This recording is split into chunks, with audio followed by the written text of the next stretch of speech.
Mercredi 4 décembre 2024, Madame, Monsieur, bienvenue au journal sur ITFM 103 et Cab News 24 émettant depuis Garoua les titres de cette édition. Gouna, nous sommes dans le nord Cameroun. Le marché du mardi s'installe sur la nationale numéro 1, attirant chaque semaine une foule considérable. Mais cette effervescence cache des défis majeurs au rang desquels embouteillage chronique, hausse des prix des denrées alimentaires et autres inquiétudes croissantes sur la sécurité alimentaire. Sport, football, MTN, Elite One et dessous, les hommes en noir, broient du noir. Et pour cause, les caisses de la Fédération camerounaise de football FECAFOOT sont vides. Conséquence, les arbitres doivent démarrer la nouvelle saison sans avoir perçu un seul copec de leurs émoluments. Voilà, Madame, Monsieur, pour la titraille du journal sur ITFM Radio et Cam News 24 émettant depuis Garoua dans la région du Nord Cameroun.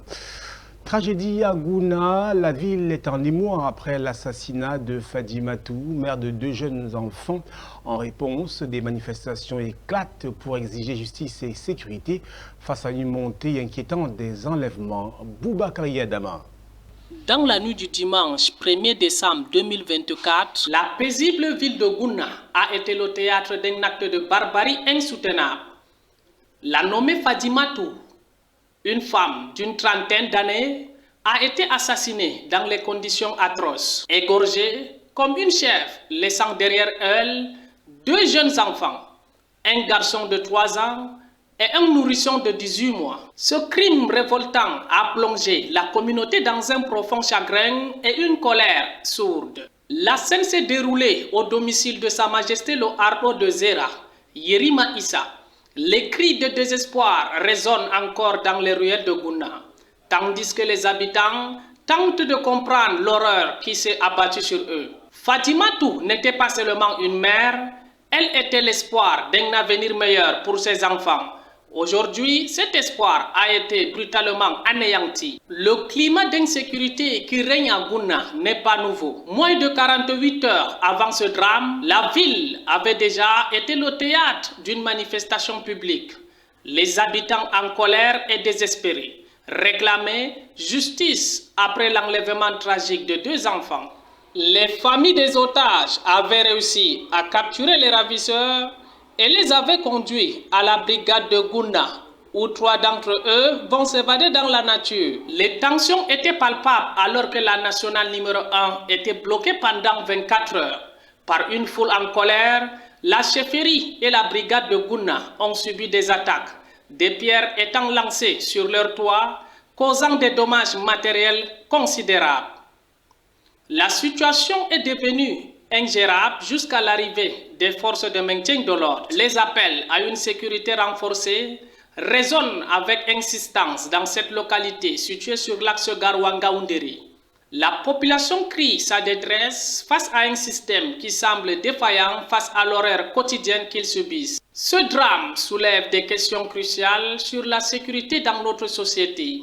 Les habitants de Gouna méritent une réponse ferme et rapide des autorités afin que plus jamais une telle tragédie ne se reproduise. Restons à Gouna, où le marché du mardi s'installe sur la nationale numéro 1, attirant chaque semaine une foule considérable. Mais cette effervescence cache des défis majeurs. Embouteillage chronique, hausse des prix des céréales et inquiétudes croissantes sur la sécurité alimentaire. Alors que les acteurs locaux s'efforcent de maintenir l'ordre et d'assurer la circulation, la question de la délocalisation du marché se pose avec acuité.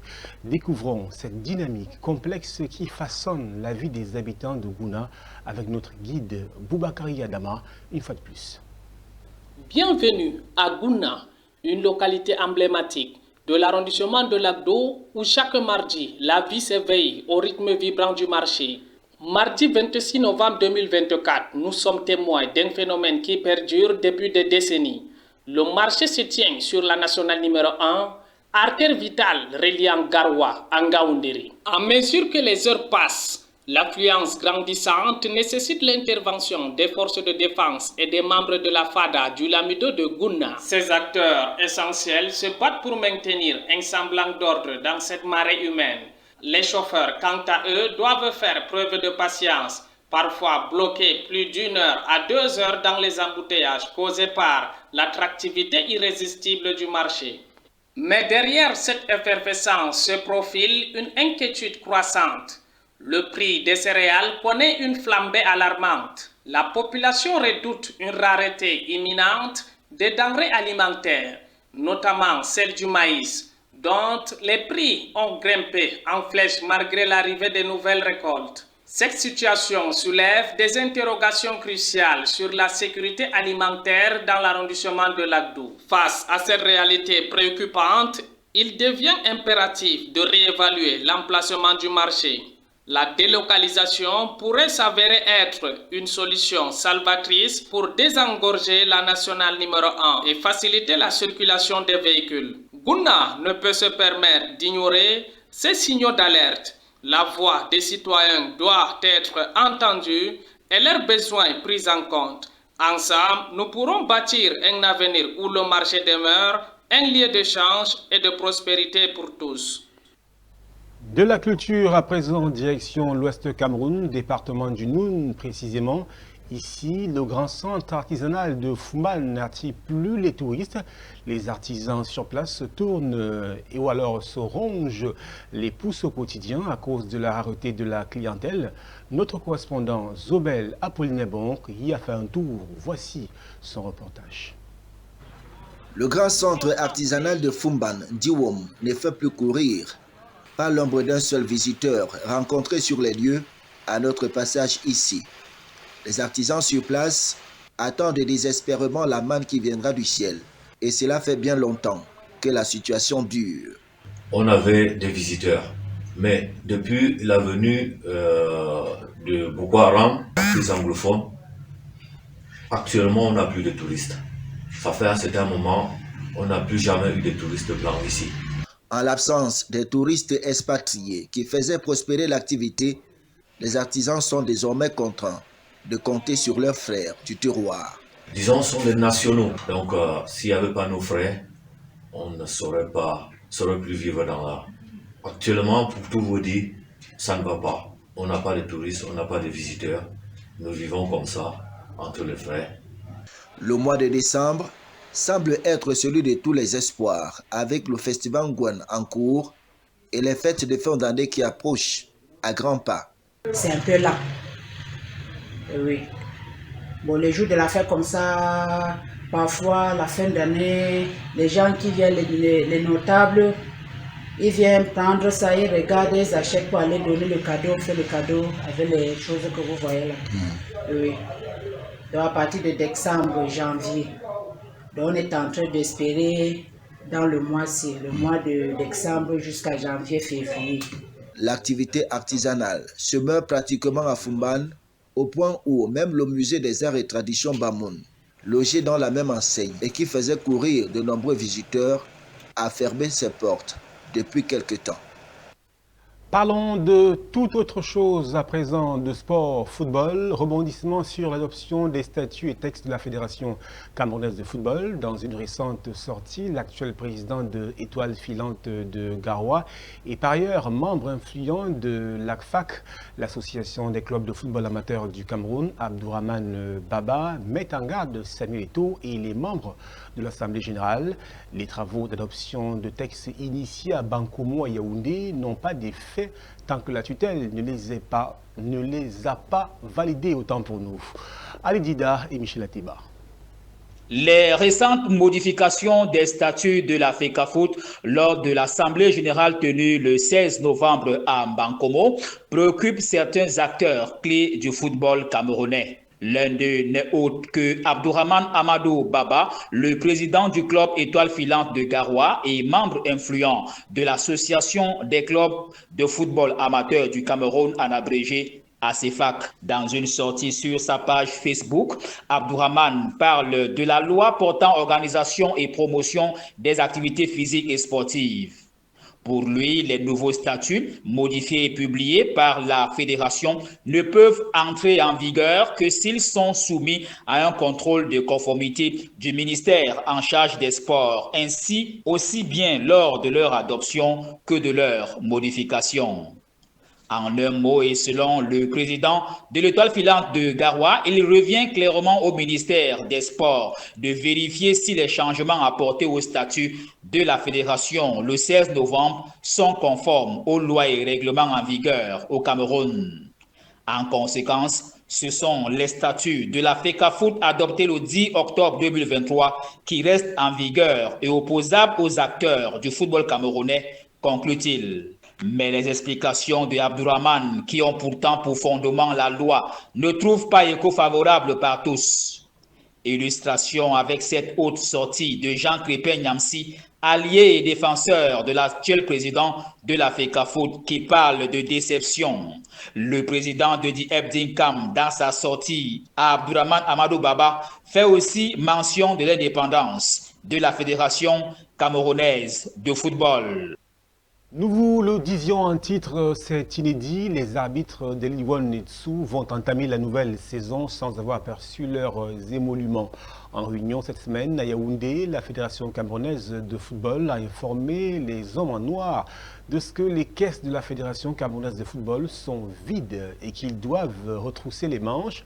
Une situation difficile à vivre à 3 jours seulement de la reprise du championnat, nous renseignent Ali Dida et Michel Ateba.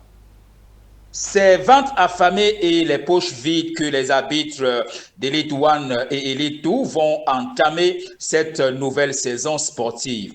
En effet, depuis l'arrivée de l'actuel exécutif, les hommes en noir broient du noir. Selon plusieurs membres influents de l'Association camerounaise des arbitres de football en abrégé ACAF, il n'y a aucun espoir pour rattraper le gap.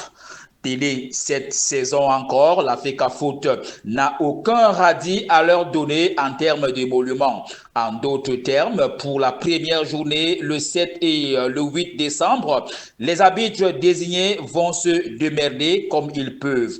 Transport, nutrition, équipement et hébergement sont pris en charge par les hommes en noir eux-mêmes et ceci jusqu'à la 5e journée au moins. Un calvaire qui s'ajoute à un contexte de corruption où les arbitres sont exposés. La réunion initiée cette semaine a brillé par l'absence du président de la FECAFOOT empêché. Par ailleurs, séance tenante, le nouveau secrétaire général a révélé aux hommes en noir que les caisses de la fédération sont vides. Football au féminin, cette fois, Coupe d'Afrique des Nations féminines Maroc 2025. Les Lions indomptables du Cameroun seront les grandes absentes.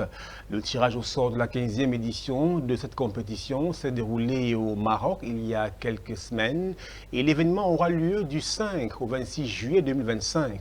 Une absence du Cameroun qui fait parler mieux, qui fait jaser. Pour la première fois depuis 1991, les Lions indomptables du Cameroun vont manquer une phase finale de Coupe d'Afrique des Nations féminines. En 2026, la sélection nationale féminine du Cameroun sera la grande absente au Maroc. Une situation inédite dans l'histoire de cette sélection depuis 34 ans. Considérée comme l'une des meilleures équipes de football féminine en Afrique, la machine semble grippée depuis 2011. Après leur échec en quart de finale de la Coupe d'Afrique 2022, les Lions indomptables sont séchés au barrage de la Coupe du Monde 2023. Puis encore, l'équipe manque la qualification aux Jeux Olympiques 2024. Une série de fiascos qui vient mettre un terme à l'hégémonie de la sélection camerounaise sur le continent. 2026 est donc la date où l'équipe espère reprendre du poil de la bête et retrouver les grands rendez-vous internationaux, notamment la Coupe d'Afrique des Nations 2026, la Coupe du Monde 2027 et les Jeux Olympiques 2028. Voilà, madame, monsieur, c'est la fin de ce journal sur ITFM 103 et CAM News 24 émettant depuis Garoua. Restez en compagnie de nos programmes qui se poursuivent.